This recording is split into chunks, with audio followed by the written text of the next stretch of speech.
Sometimes time can feel like our biggest enemy, like we're constantly working against it and struggling. Being intentional about your time management and the things that you're choosing to invest your valuable time and energy into can make everything else in your life just feel easier. And all it takes is a little bit of mindfulness and intentionalism. So with that in mind, today I'm sharing 40 things that might be stealing your time. I'd also like to thank Skillshare for sponsoring a portion of this video, and I'll chat more about them in a bit. Number one is oversleeping. Now this is coming from somebody who definitely values getting my full 8 to really 9 hours of sleep, and I'm pro naps. I like starting here because you're gonna notice in these lists that it's not the things or the actions themselves that are always bad or that always detract from your time.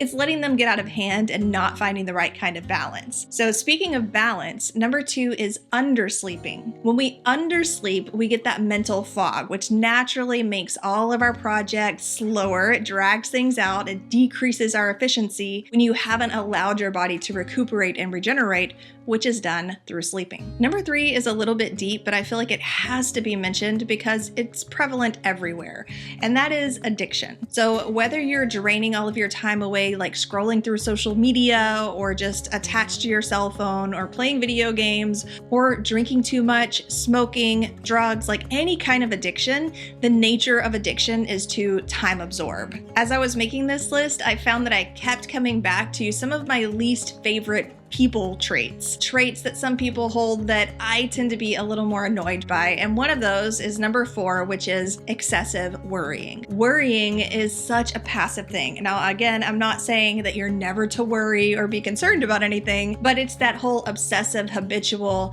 like feeling like your natural default response is worrying.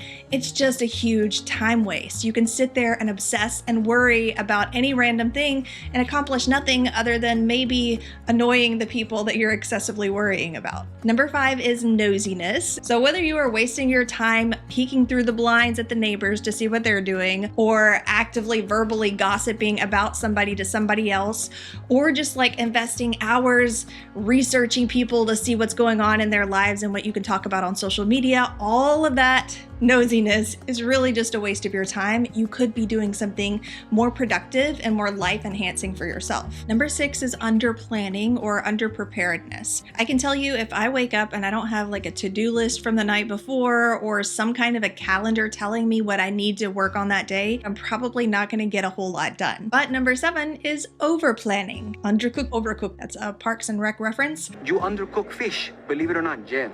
You overcook chicken, also jail.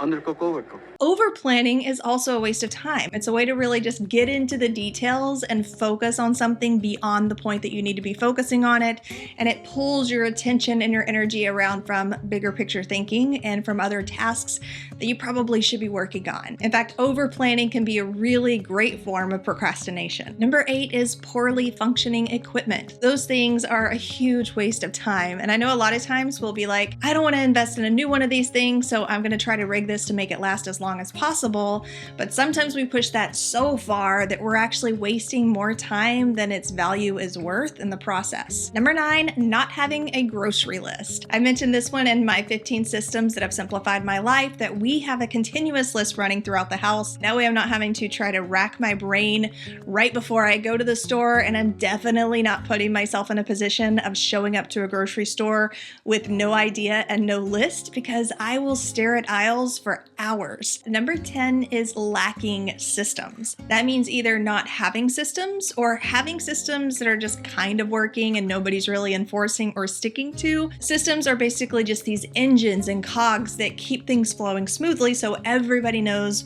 what their tasks are, what are expected of them, what to do in any given situation, like a standard of procedures for your household. Again, if you want some more examples on what those could be and what they are for myself and my household, then be sure to check out that video, 15 systems that have simplified my life. This would not be my channel if I did not mention clutter, which is a huge time waste. Whether you're having to dig through things because you're constantly losing stuff, or you're having to move things in order to sit down and use the functionality of a space, or you're having to detour around some of the things that you have stored on your floor, clutter can just be a huge time waste. And that's not to mention the things that you have to maintain on a daily basis, like extra laundry and extra dishes. Number 12 is perfectionism, and a little touch of perfectionism isn't a terrible thing. There are some great qualities and some great people who are able to accomplish a lot because they're slightly perfectionistic. But perfectionism can be a form of procrastination, and it can delay the progress of any given task or project. That brings me to number 13, which is procrastination itself. It comes in many forms: perfectionism or boredom or dread because you're really not looking forward to doing something. But in general, the act of procrastination is obviously in itself a way to waste time. Number 14 is something that I personally struggle with, and that is minutia. There's this whole artistry, I feel like, to looking at the details and fine-tuning things, but getting too far into that and really tunnel visioning on all of the little details can waste tons of time. It keeps you from looking at the project as a whole many times and really making these high-level decisions about how you're spending your time, how you're investing your resources, etc. Which brings me to number 15, over-organizing. That's kind of the issue that I have with over-organizing, is that you're focusing on all of the little details, the color-coded tabs, like the stickers and the label printing and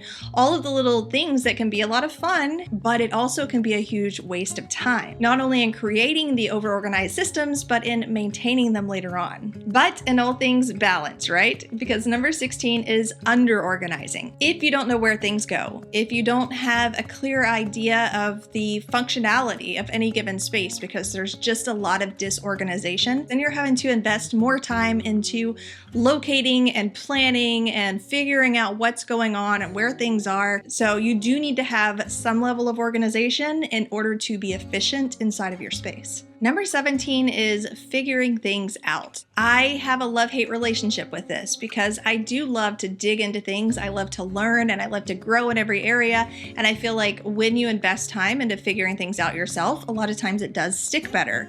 However, there are easier ways to go about learning information, being efficient with your resources. If I wanted to learn computer coding, rather than trying to look up each individual little piece of code on the internet, I would probably want to take a class or a lesson in computer coding because that's going to save me time. It's going to be more efficient. So we want to be efficient about how we're figuring things out and make sure that we are effectively using the resources that we have at our disposal, as opposed to willy-nilly researching and perusing and falling down rabbit holes and then, following this trail in this direction and then realizing it's not the thing that you meant to be looking up. Figuring things out can be an act that takes a lot of time and ends up wasting a lot of time if you're not doing it correctly. That brings me to today's sponsor, which is Skillshare. Skillshare is an excellent hub for all kinds of things that you might want to learn, from business and entrepreneurship to arts and crafts and design. There's just so much in one spot.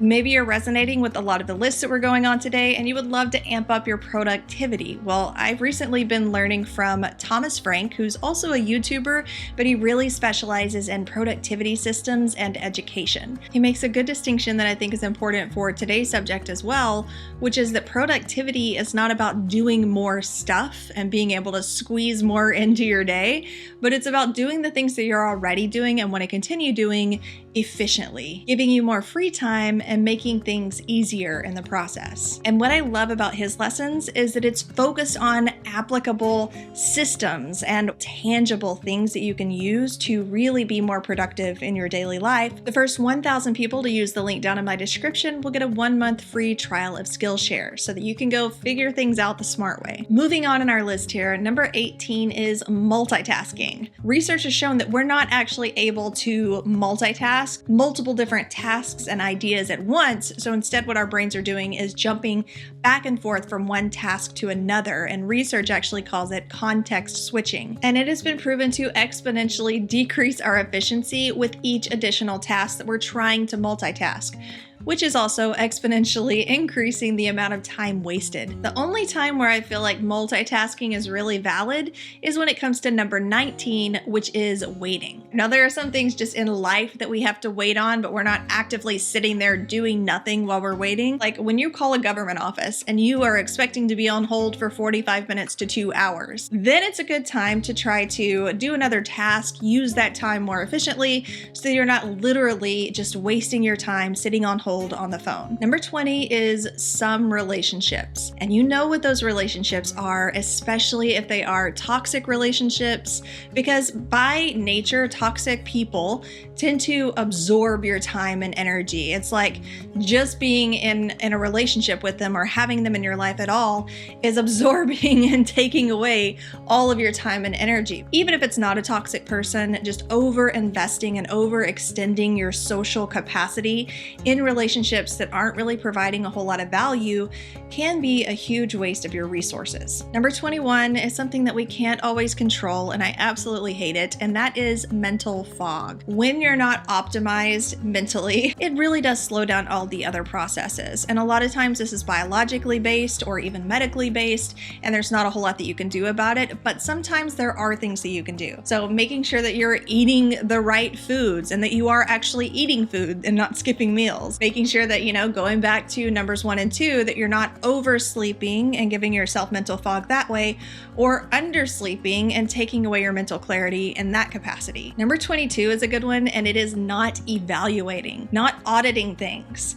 Data is so good at giving you more efficiency and more information on what you need to invest your time and your energy into going forward. And so if you're not evaluating how much time things are taking, which things have been proven to be worth the time that you're investing into them, you're going to find that you're wasting and utilizing a lot more of your time and resources in areas that maybe aren't the best option for you. Number 23 is the news. I've fallen into the news trap before myself. Get the news that you need, get in and get out, because all of the news stations are designed to keep you there, to say things that are interesting or that you're going to want to continue watching, and a lot of it is filler and repetitive content. Number 24 is checking email. It's best if you can dedicate 1 to 2 times per day that are specific, as opposed to trying to respond to emails and email notifications as they come in throughout the day. That can really cause tons of distractions and loss of focus, which will waste a lot of your time. Number 25, some people are probably going to disagree, especially some previous generations, but that is phone calls. Phone calls can really waste time. Now, yes, it's important that you cultivate relationships and that you do invest time into the relationships that are important to you, but there are some things that can just as quickly, if not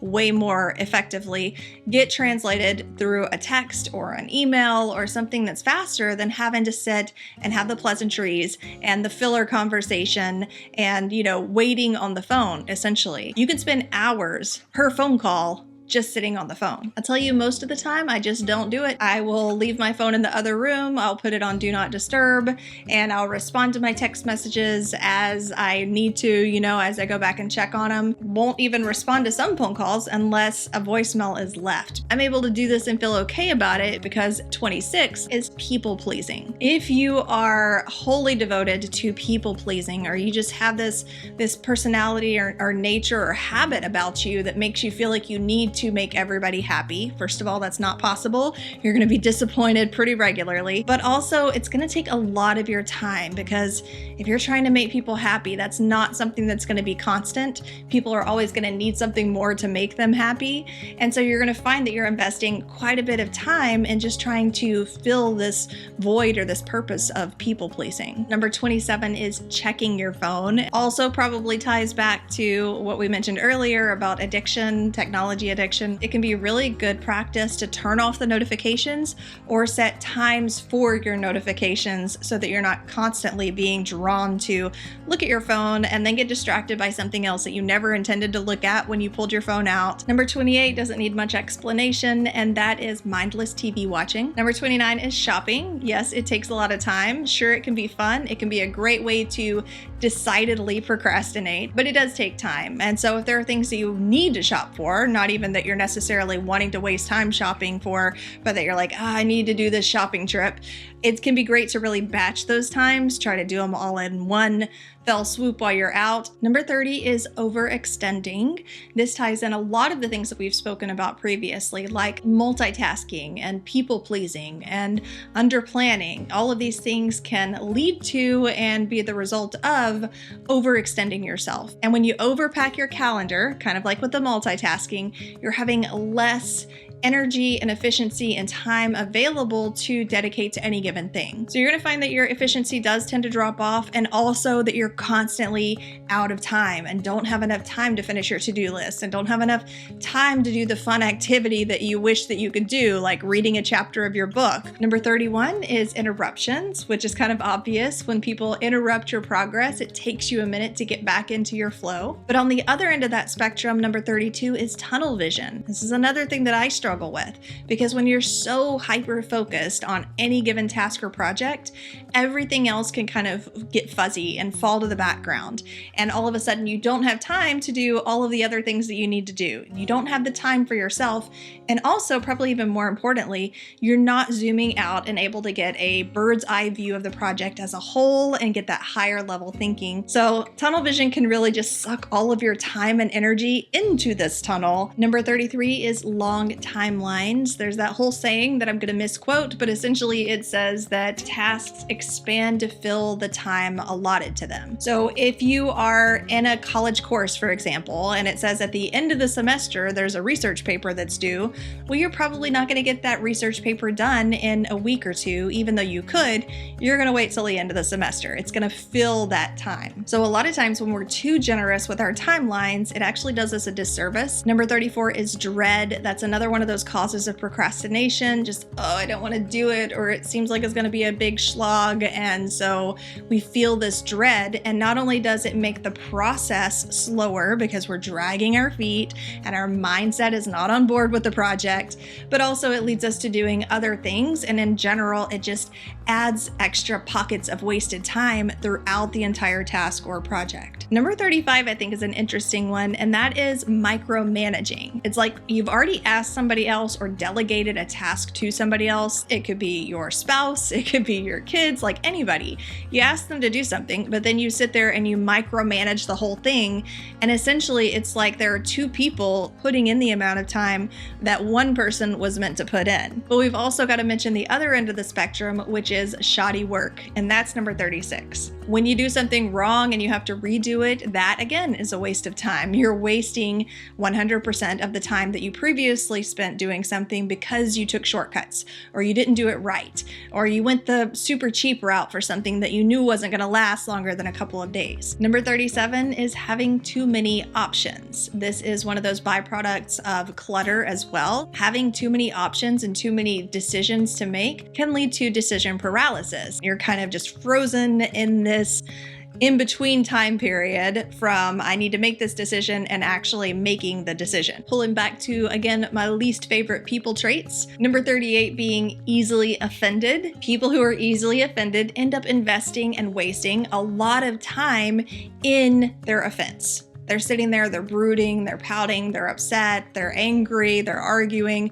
because they're easily offended. They have this habit of responding to things with offense, and it's a huge time waste. Similarly, number 39 is having a victimhood mentality, or just this whole mindset of helplessness. I can't do it because of X, Y, and Z. Even though other people can do it, I can't do it. So I'm gonna sit here and I'm gonna think and talk about why I can't do it and wait for somebody else to come and do it for me.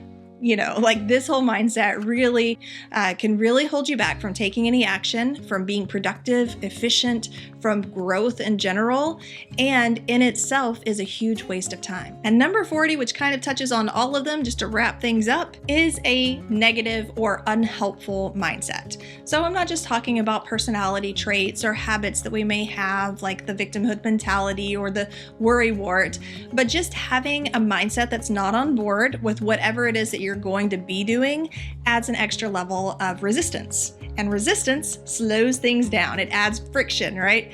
So even if you're just talking about, you know, putting the patio furniture away, but you are not mentally on board with it, you're kind of like, I don't want to do that, or you're struggling, or you're distracted, or you're just, you know, you're not feeling in a good mood, you're not optimized. You're going to find that that whole process takes longer, that you're a little more sluggish, and that it's a lot less pleasurable to follow through with that project or task. Getting your mindset on board is one of the first things that I tell people when we talk about creating a holistic clutter-free space, or just decluttering a drawer even.